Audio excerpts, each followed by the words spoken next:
Hello, everyone. My name is Garrett Castleberry. I serve as Associate Professor and Program Director of Communication, Media, and Ethics at Mid-America Christian University.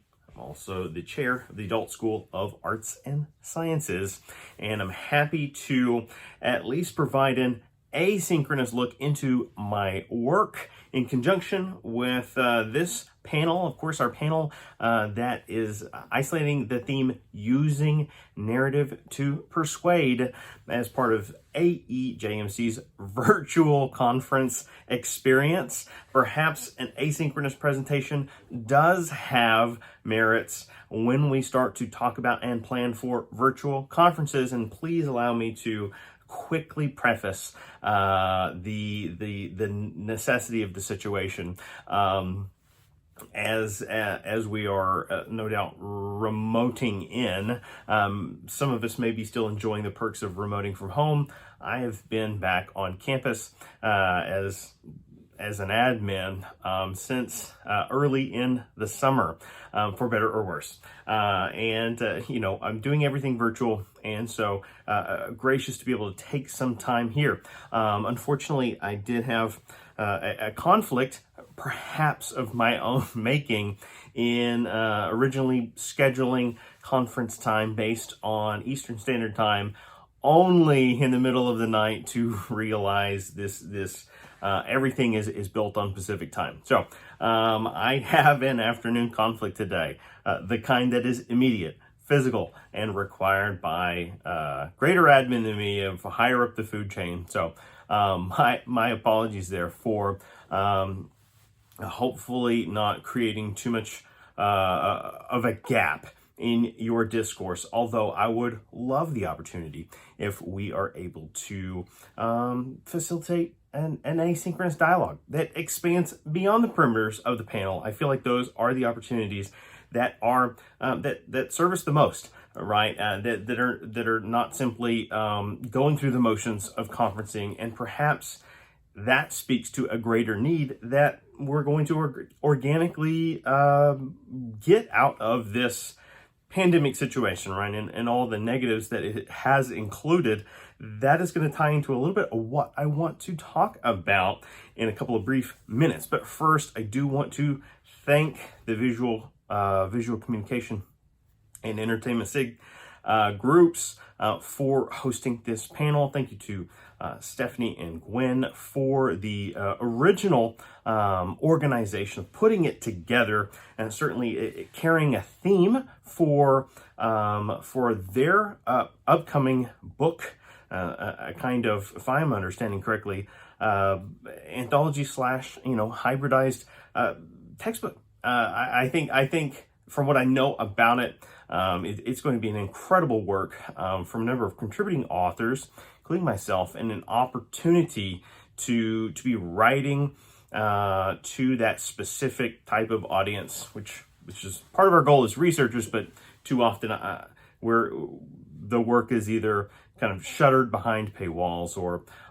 perhaps inflated in terms of those costs. So hopefully there'll be a happy medium, and the ideas that I'm writing about and contributing there, I'll share and touch base on a little bit more. But first, thank you to Angelica Kalika for taking over and sort of moderating this panel, and grateful that everyone has continued that momentum. You never want that to fall apart, and there's nothing worse than when you show up to a physical conference site and you're the solo panelist. It's you in the chair, the only thing more insulting would be if I don't know if it's worse if the crowd's full or the crowd's empty, but I've been to one where the crowd was full, and when they announced this sort of rock star scholar was actually not attending the conference, there was this muzzled, like, slow trickle out throughout the panel, and it was it is what it is. But also thank you to Courtney, Mia, Sarah, and others, perhaps virtual attendees that will not get this link, but everyone in the email chain will, and that's perhaps the most important part. I want to talk a little bit about perhaps my background, our communication program at MacU, and how it shapes the identity of some ideas that I'm working through not only work for this book, but as ongoing administrative creation, vision casting, and so on. My background is very, despite all my degrees being in communications, very interdisciplinary. Okay, so I've been able to sample. I wouldn't exactly call it a generalist educational background, but some very specialized areas. And what I love about having those different focal points throughout my academic career is being able to find the connectivity, the interactivity between those themes. I continue to champion this idea that communication it really should be this flagship discipline that is ahead of the pack. And but I think something that gets in the way is too narrow a vision that's perhaps sometimes looking back, looking in the past, and that's going to tie in to a theme that I teased in our email chain, and I definitely trickle throughout some upcoming works and as well as some upcoming curriculum design. But I'm going to be talking about the subgenre of the future shock science fiction film, but really it expands to literature and all other genres, the bigger theme being genre itself. And so I would title my presentation, The Persuasive Power of Genre. And for this specific talk, for the remaining minutes, of which there are very few, I want to hit on perhaps three unique but overlapping contexts in which I'll talk about the persuasive power of genre. I want to look at it in the context of perhaps a wider organizational context. I'll bring in some examples there and try to relate it, since I think many of our panelists are interested in these bigger marketing strategies and ideas and campaigns. And second, I want to look at the pedagogical aspect. So I'm going to relate it back to self and tie in why these themes resonate with me in the present future. But also I want to look at persuasive power of genre as a way of viewing higher ed. What are we doing, and and where should we be focusing, and are we in a situation now with between the pandemic and this kind of shift to remote and online and hybridized education? Are we looking are we planning for what and where we should have been anticipating all along? And maybe we'll get into some of that as time permits. And so let me talk a little bit about genre. I'm not going to get too deep into theory. No one comes for the lit review, right? But a number of great works. I tried to sprinkle at least one name drop. Rick Altman's film genre. Excellent book from the late 90s. It still reads contemporary, and there's an excellent amount of theorizing. John Frow's genre, right? Self-titled. But there are a number of great works. Of course, we can look at, you can search your databases and so on. But the point of the matter is, I want to highlight that sort of genres or our understanding of these organizational taxonomies, right? Mechanisms of arranging and categorizing groups offer us a wider service beyond simply thinking of them as entertainment strategies. At the same time, I want to also link and make the connection that entertainment strategies ought to be a way that we are, for lack of a better word, selling and encouraging momentum in higher education in the 21st century. That is to say, we're already there, so what are we waiting on? But let me talk about a couple of ways that genres help us, all right? So I'm just going to key out a couple of points that I want to emphasize as I talk about the persuasive power of genre in these three unique but overlapping contexts of organizational, pedagogical, and higher ed situations. Genres help us isolate an ideal audience, all right? And so when whether we're thinking about a marketing campaign, advertising campaign, or a product, we need to isolate an ideal audience. Let's talk rhetorical criticism, although I may have some quantitative preferential treatment on the panel. When we talk about rhetorical criticism, Robert Rowland offers us the helpful I-CARE method of criticism as a model, and the I-CARE method is an acronym. And one of the tenets is understanding and recognize the value of the audience. We understand the audience, whether it is the intended audience or the extended audience, then we're able to better understand the communication of any given message in a situation, whether it's advertising or political communication or what have you, right? So understanding that ideal audience is key, and genres help us do that. Genres also help us use conventions and tropes as tools. All right, I teased this before. One of the simplified ways of thinking about genre is genre theory at its core is about understanding any given text or arrangement or grouping is going to constitute a combination of imitation and innovation, right? Convention and invention. So the things that recur and remind us, oh yeah, that is that thing I know, or the innovative nuances that get layered on over time and then thus become repeated. Imitation and innovation, these conventions and these inventions are the raw materials of forming what we inevitably label or identify as a genre. And so let me use an example from my work and a course that I've been building in my mind and then building on the page for this upcoming semester. I'm fortunate enough of getting to teach an accelerated on ground. So in theory, it's going to be a physical rather than virtual accelerated course on future shock science fiction cinema. All right, so that's a mouthful. So already we're the base word would be science fiction, that we would fall into that genre of filmmaking, of entertainment. But within that genre, there is a subgenre that is future shock oriented. Of course, that term gained popular appeal through, just over my right shoulder, Alvin Toffler's Future Shock, right? The book of the same name. And Alvin Toffler, kind of in that legacy of media studies, was very much a strike it rich kind of public intellectual.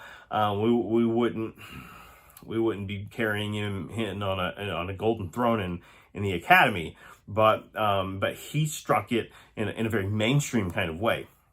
And since then, there have been a lot of trends, right, toward futurism and sort of ideas that sort of wrestle with anxieties and concerns of the present, or the potential effects of the causes we create in the present, and then they use those to imagine a future in which those worst case scenarios in some ways have unfolded. And you think about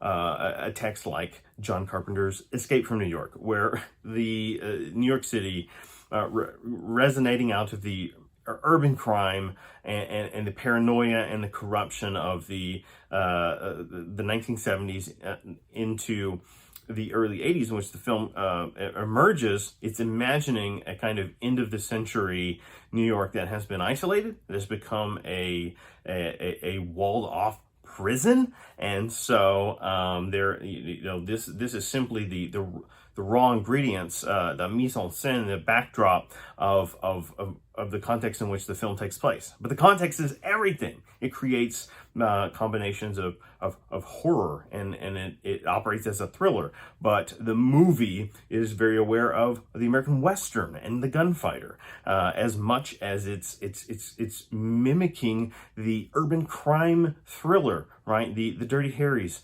of the world, the Death Proofs, or Death Wish, excuse me. A little bit of Death Proof in there too. But here is a film that's forward-leaning, but a trope of future shock often in cinema is a sense of nihilism, of fatalism. It is a cynical look. It's often dealing in dystopias, or perhaps utopias with on the surface with a dystopic dystopic, underbelly, right? Which you might see in something like a Demolition Man, or which is based on Aldous Huxley's Brave New World, right? A re-envisioning of that, or even the Hunger Games, right? And I think these types of films, series, books, the books they're based on, they work in this realm of idea making and generation, and it's not just about great storytelling, but it heightens persuasion because the themes, the anxieties depicted and playing out resonate with us in the present. We can recognize them and identify them. So that is of interest in this course that I'm building.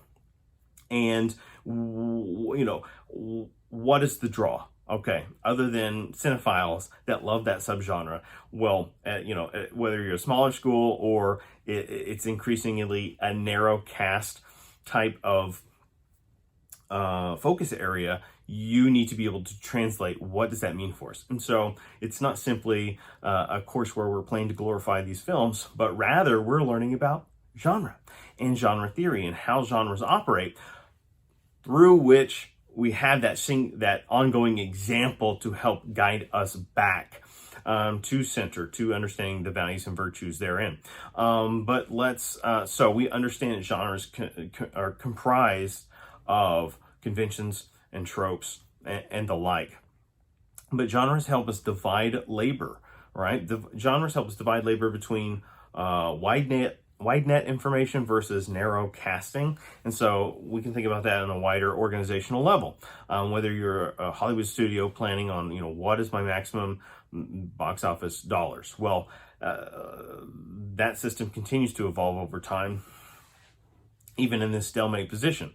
And so let's look at that film example I gave, John Carpenter's Escape from New York, or perhaps James Cameron's The Terminator, Terminator 2 Judgment Day. These are films that succeeded in their day. They would not necessarily succeed to the same level today because culture changes, right? And these are R-rated features. They're very kind of ultra-violent in certain ways, and they kind of take on those characteristics, those conventions, if you will, of an R-rated feature. Whereas the closer we get to monoculture, if we want to go there, and this idea of globalized marketplaces, not just the hegemony of the U.S. domestic box office gross, then we see all of this synergistic compromise. And what does that compromise look like end of the day? It looks like a kind of softened sci-fi spectacle, right? Your Marvel movie, at what point is Fast and Furious become sci-fi? Soon, I think. I'm guessing. But I think the Hobbs and Shaw spinoff was. It certainly wasn't realism. But this idea of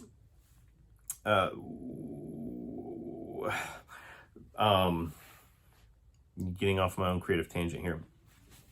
That understanding your audience and being able to narrowcast versus broadcast is going to yield the maximum results. So we can understand genre as a mechanism for dividing labor. Genres help us to create predictive and accurate measurements. All right, so ears are perking up for those still listening. I think we have long since entered. In fact, it's the point of controversy when we talk about social media now. The data analytics side is our neo marketing, right? This is where the majority of employees are flooding toward. If you can understand the data, if you can help create the data that leads to the interpretation, then you're in a very strong position for your organization.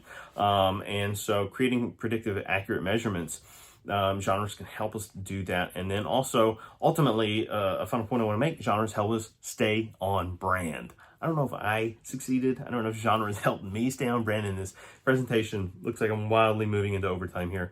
But you know what? You can break this up, right? I can serialize this. I can use the rules of genre to help out maybe that more classical or traditional mode of presenting or lecturing or what have you.